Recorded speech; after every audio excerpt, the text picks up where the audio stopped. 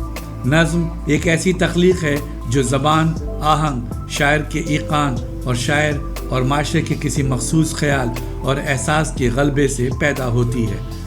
نظم کی تخلیق میں ایک مخصوص تاریخ اور معاشرہ کار فرما ہوتا ہے، لیکن نظم کے تاریخی وجود میں تضاد بھی چھپا ہوا ہوتا ہے. نظم ایک ایسا ذریعہ ہے جس سے اینٹی ہسٹری پیدا ہوتی ہے، چاہے خود شاعر کا یہ مقصد نہ ہو.